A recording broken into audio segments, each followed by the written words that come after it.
పంచతన్మాత్ర సాయక.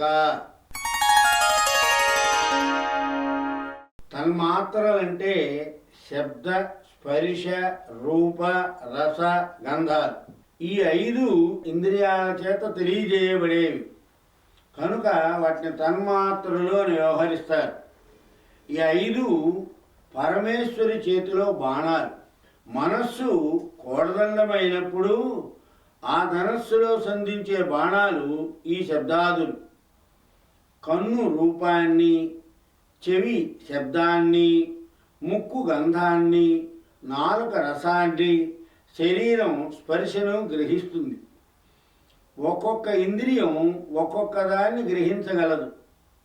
చెవి రూపాన్ని కానీ కన్ను శబ్దాన్ని కానీ గ్రహించలేదు. ఈ 5 ఇంద్రియాల చేత తెలియదగిన శబ్దాదులు మనస్సు అనే ధనస్సులో సంధించే బాణాలు. ఇంద్రియాలపై పెత్తనం చేసే మనస్సునకు ఇవి లోబడి ఉంటాయి. ఈ తన్మాత్రలైన శబ్దాదులు ఆకాశాది నుండి పంచభూతాల నుండి పుట్టాయి.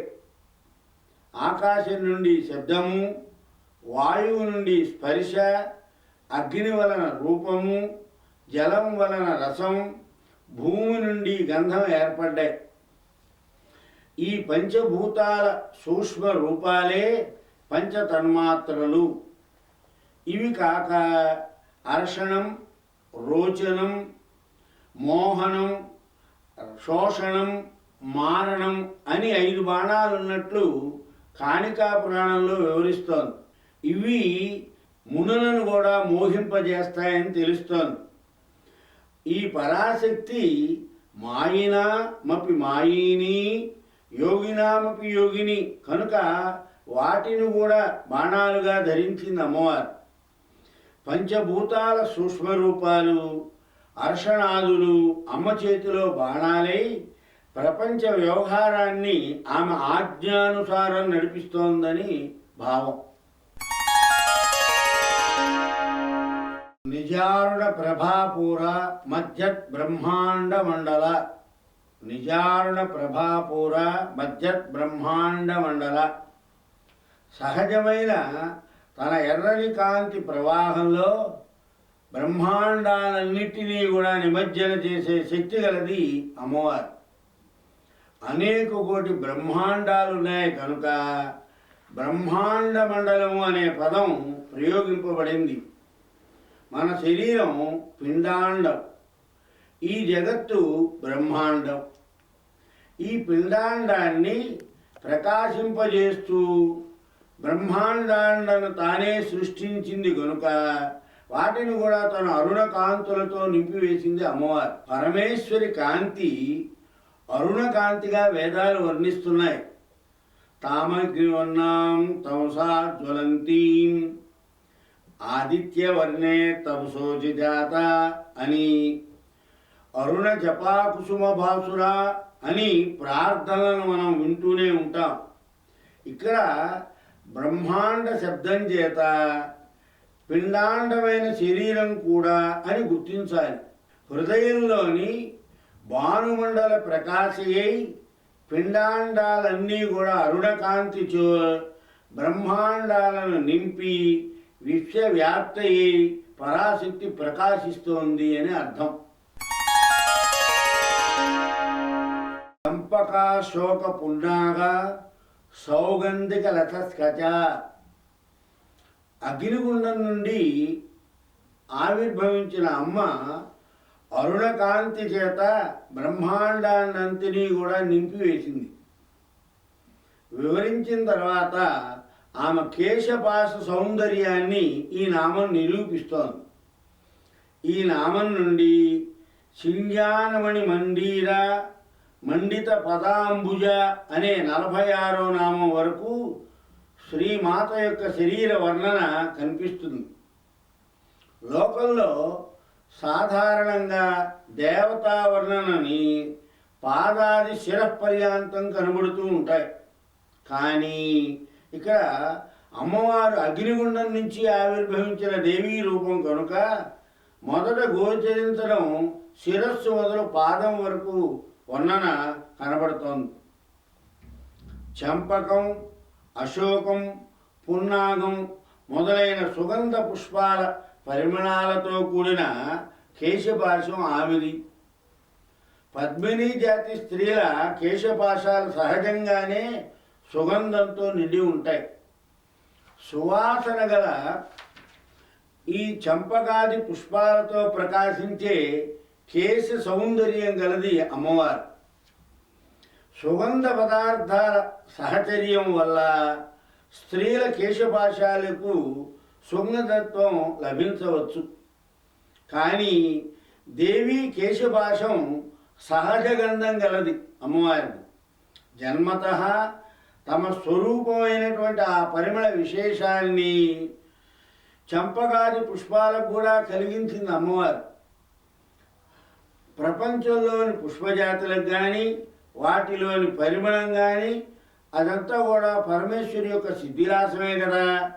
ఆమె సుగంధ కేశంలో ధరింపబడటం చేత చంపకము, అశోకము మొదలైన పుష్పాలకు సువాసితాలైన ఔన్నత్యాన్ని పొందుతున్నాయి. కురువింద మణిశ్రేణి కనత్కోటీర మండిత అంటే పద్మరాగ మణులు ఎర్రగా ఉంటాయి. అవి అనురాగం, ఆప్యాయత మొదలైన గుణాలు కలవి. అయితే ఈ పద్మరాగ మణుల్లో కొన్ని స్ఫటికాల నుండి మరికొన్ని కురువిందాల నుండి పుడతాయి. ఆ ఎర్రని చిగురాకు వంటి కాంతి కలిగిన మంకెన, దాసాని పూల వలె ఎర్రగా ప్రకాశిస్తూ ఉంటాయి. ఇలాంటి మణుల సముదాయం చేత ప్రకాశించే కిరీటాన్ని దేవి తన శిరస్సును ధరించింది.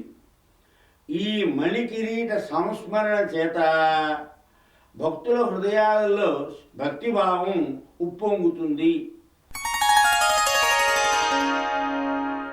అష్టమి చంద్ర విభ్రాజ దళిక స్థల శోభిత. షోడశ కళా పరిపూర్ణుడైన చంద్రుని 8వ కళకు అష్టమి తిథి అని పేరు. ఆనాటి చంద్రుడు అర్ధచంద్రుడు కనుక అష్టమి చంద్రుడు అని పేరు పెట్టారు. అష్టమి చంద్ర ప్రకాశం లాంటి లలాట ప్రదేశంలో ప్రకాశించే దేవి ఈ నామంలో సాక్షాత్కరిస్తోంది. అలికము అనే పదానికి లలాటమని అర్థం. చంద్రుడు షోడశ కళా పరిపూర్ణుడు. ఆ 16 కళలలో చివరిది నిత్య. తక్కిన 15 కళల్లోనూ అనూశ్చితంగా ఉండి మార్పు లేకుండా ఉంటుంది. దీనికే మహానిత్య అని కూడా పేరు. చంద్రుని 15 కళలకు కామేశ్వరి, భగమాలిని, నిత్యకిన్న, వేరుండ, వకిలివాసిని, మహావజ్రేశ్వరి, శివదూతి, త్వరిత, కులసుందరి, నిత్య, నీలపతాక, విజయ, సర్వమంగళ, జ్వాలామాలిని, విచిత్ర అని పేర్లున్నాయి. ఇవి నిత్యా కళలు. వీటిలో 8వది త్వరిత. ఈ కళ శుక్ల కృష్ణ పక్షాలలో మారకుండా ఎప్పుడూ ఒకే విధంగా ఉంటుంది. వికాసము వినాశము లేకుండా నిరంతరము ఒకే రీతి కళలలో ప్రకాశించే దేవీ లలాటంలో హయగ్రీవుడు అష్టమి చంద్ర కాంతిని సందర్శించాడు. అందుకే ఆమెను అష్టమి చంద్ర విభ్రాజ దళిక స్థల శోభితగా వర్ణించారు. ముఖచంద్ర కళంకాభ మృగనాభి విశేషక. ముఖచంద్ర దేవీ ముఖమే చంద్రుడు. చంద్రునిలోని కళంకం వలె దేవీ ముఖం చంద్రునిలో కూడా కస్తూరి తిలకం శోభిల్లుతూ ఉంటుంది. కళంక సహితుడైనటువంటి చంద్రుని వలె కస్తూరి తిలక సహితమైనటువంటి ముఖచంద్రుడు లలితాదేవికి మరింత శోభను కలిగిస్తాడు. అందుకే మనందరం కూడా ముఖాన తప్పకుండా తిలకధారణ, తిలకం అంటే కుంకుమ పెట్టాలి, స్టిక్కర్స్ ఇట్లాంటివి పెట్టకూడదు. తిలకం ఎందుకని అంటే మన ముఖం వచ్చేస్తున్న అమ్మవారి ముఖం వచ్చేస్తూ అష్టమి చంద్ర విభ్రాజ దడికస్థల శోభిత అన్నది పాకం అదే. కస్తూరి తిలక సహితమైనటువంటి ముఖచంద్రుడు లలితాదేవికి మరింత శోభను కలిగించాడు. అందుకే మనందరం కూడా ముఖాన తిలకాన్ని గనక ధరిస్తే మన ముఖం యొక్క కాంతిలో కూడా అమ్మవారి అనుగ్రహంతో చాలా శోభిస్తుంది అని అర్థం. తిలకం ప్రభావం మాలిన్యాన్ని పరిహరింపజేయటమే. అందుకని మనందరం కూడా తిలకధారణ చేయాలి. చంద్రుడు మనస్సుకు ఆహ్లాదాన్ని కలిగించే విధంగా దేవీ ముఖమనే చంద్రుడు కూడా భక్తుల మనస్సులకు ఆనందాన్ని అనుగ్రహిస్తాడు. చంద్రుల్లోని 16 కళలు బహిర్మామృతాన్యాసమునందలి 16 స్వరాలు. అవి ఆ నుంచి అమ్మహా వరకు. వదనస్వర మాంగళ్య గృహతోరణ చిల్లిక. లలితాదేవి ప్రసన్న వదనం మన్మధునకు మాంగళ్య గృహం. ఆమె కనుబొమ్మలు ఆ మాంగళ్య గృహానికి తోరణాలు. ఆమె ముఖ సందర్శనం సాధకులకు మాంగళ్యాన్ని కలిగిస్తుందని భావం. చిల్లిక అంటే కనుబొమ్మలు. అమ్మ కనుబొమ్మలు మాంగళ్య గృహ తోరణాలు. ఆమె కృపా దృష్టి ప్రసారం శుభ పరంపరలకు ప్రసాదిస్తుందని భావం. ఈశ్వరుడు తన కంటి చూపు చేత మన్మధుడిని మసి చేశాడు. ఆ బూడిద అయినటువంటి ఆ మన్మధుడిని అమ్మవారు తన కనుబొమ్మల చల్లని దృష్టి ప్రసారం చేత బ్రతికింపజేసింది. స్వరమాంగళ్య గృహానికి ఆమె కనుబొమ్మలు తోరణాలు అనడం సార్థకమై నిలిచింది. వక్తలక్ష్మి పరీవాహ చలన్మీనాభలోచన అంటే ముఖకాంతి ప్రవాహంలో అటు ఇటు సంచరించే మీన మిథునం ఆమె కనుదోయి. ప్రవాహ జలంలో చేపలు అటు ఇటు మిలమిలా మెరుస్తూ ఎగురుతూ ఉంటాయి.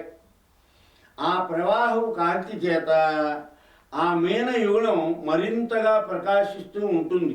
దేవి ముఖ కాంతిని ప్రవాహంగా, ఆమె కనుల జంటను చెలించే చేపలుగా భావించడంలో ఒక విశేషం ఉన్నది. ఏమిటంటే శారీరక సంయోగంతో పని లేకుండానే చేపలు తన దృష్టి మాత్ర ప్రసారం చేతనే తమ పిల్లలను వృద్ధి పొందిస్తాయి. కటాక్షం చేతనే దేవి తన భక్తులను వృద్ధి పొందించి రక్షిస్తుందని ఈ నామంలో తగిన అంతరార్థం. నవచంపక పుష్పాభ నాసాదాండ విరాజిత. కొంచెం వికసించినటువంటి చంపకంతో సమానంగా ప్రకాశించే నాసాదండం కలది దేవి అని ఈ నామం చెప్తోంది. కావ్య పరిభాషలో నాసికను సంపెంగ పువ్వుతో పోల్చడం పరిపాటి.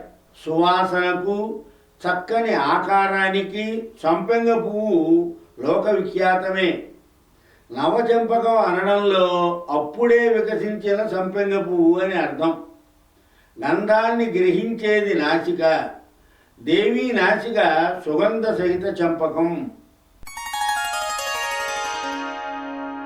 తారాకాంతి తిరస్కారి నాసాభరణ భాసుర. అర్కపురిలో అవతరించినటువంటి మాతృశ్రీ ముఖపద్మం చూస్తే ఈ నామంలోని అర్థం స్ఫురిస్తుంది. నాసాభరణం అంటే బులాకి, ఎర్రని మణులు, తెల్లని ముత్యాలతో కూర్చబడిన ఆభరణం. అలాంటి నాసాభరణం నక్షత్ర కాంతులను కూడా నవ్వుతూ తిరస్కరిస్తుంది. మంగళ, శుక్ల అనే దేవతలకు తార అని పేరు. కుజ, శుక్ర నక్షత్రాలకు కూడా తార అనే పేరుంది. కుజ నక్షత్రం ఎర్రగాను, శుక్ర నక్షత్రం తెల్లగాను ప్రకాశిస్తాయి. ఈ బులాకీలో కూడా ఎరుపు, తెలుపు మణులు కూర్చబడి ఉన్నాయి. దేవి ధరించినటువంటి ఈ నాసాభరణం కుజ, శుక్ర నక్షత్రాల కాంతుని మించి ప్రకాశిస్తోంది మనల్ని అనుగ్రహించడానికి.